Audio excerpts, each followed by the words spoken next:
Sometimes we ask ourselves the question, what's the point of prayer? Do you ever feel that like giving up?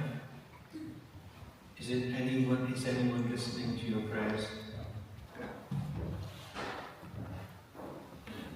Is there anyone there?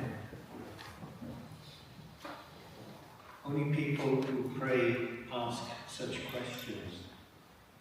Prayer is really important. How do you know this? Jesus taught a lot about prayer. One of the prayers that we say is the Lord's Prayer. When I think it was last week, the disciples asked Jesus, Lord, teach us to pray. A German poet and philosopher, Goethe, never prayed because he argued that the world was set on its own course anyway.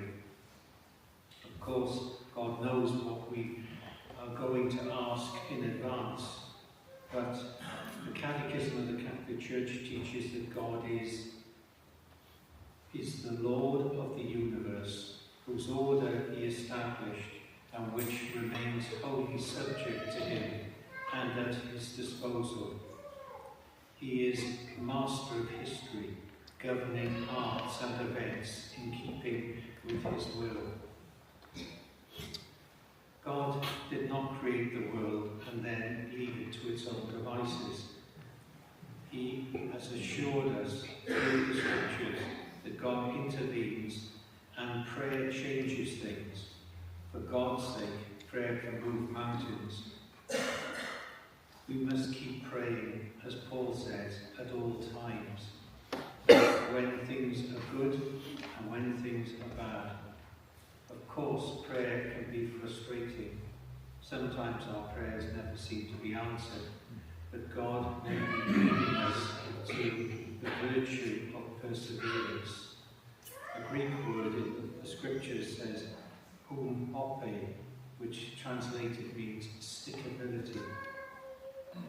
Christian faith teaches us the virtue of fidelity even in difficult times.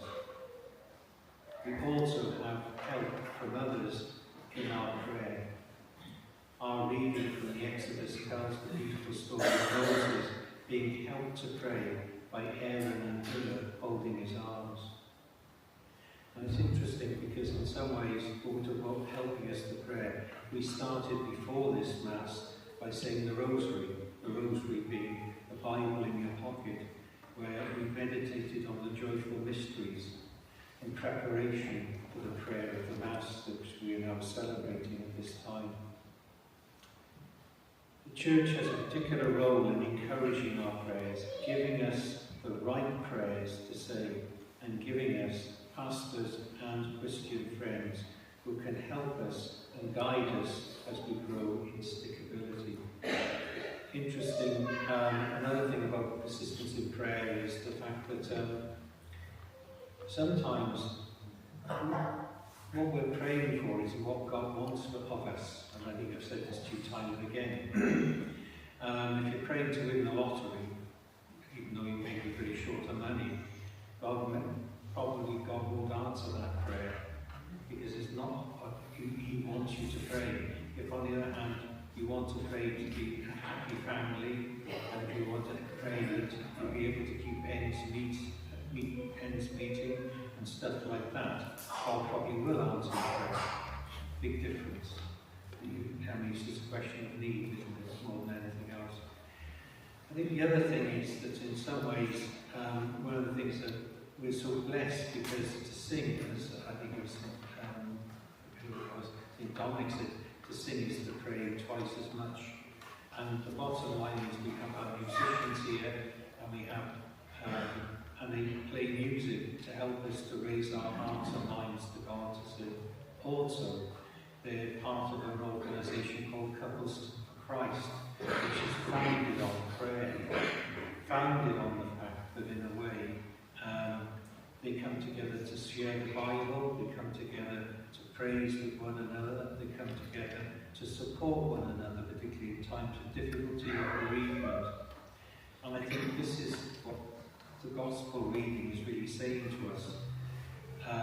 And then there's lots of different types of prayer.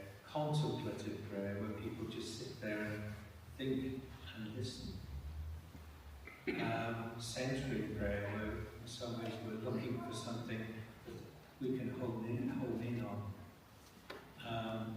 There's lots of variations on that. There's actually, for a country and a society that doesn't believe in God, go into any bookshop or on any website, you'll find something on prayer there. I think that's the challenge, really.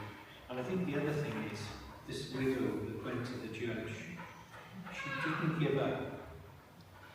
And I think the judge was afraid she'd worry him and nag him to death.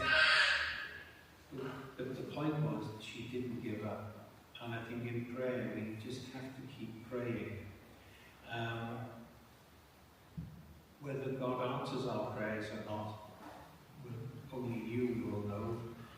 But at the end of the day, I think He'll do what is right and best for us.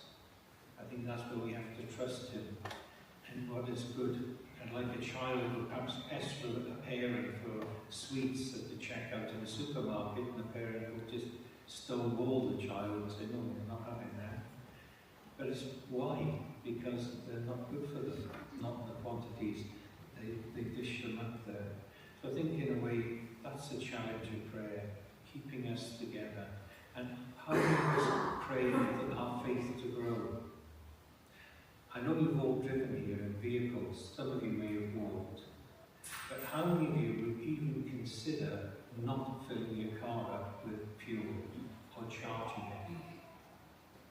It's an essential thing. You've got to make sure that you get in the car, you've got your fuel to take you to work or whatever else you need to do. So you're not going to forget to do that, are you? And yet the fuel of faith is prayer. How often do we charge ourselves up or put something in the pot, shall we say, in order to sort of raise our hearts and minds to God in whichever way you find most appropriate. So perhaps you can pray for Father Francis and Father Morgan as they embark on a new mission for them. They're missionaries of the Sacred Heart and the Blessed Virgin Mary. And they're really full of energy and enthusiasm to come to St. Ult's. They really want to make a difference. They really want to grow this parish in faith. They really want to share their love of Jesus and God with yourselves. And so this might be an opportunity for you to learn from them. We talk about the missions as if they're far off places and we can show them what to do. I think there's time coming when they're bringing what I call the faith alive back to us to share that with us. Hopefully transform us. So pray to God that their ministry to you will be blessed. I think that's most important.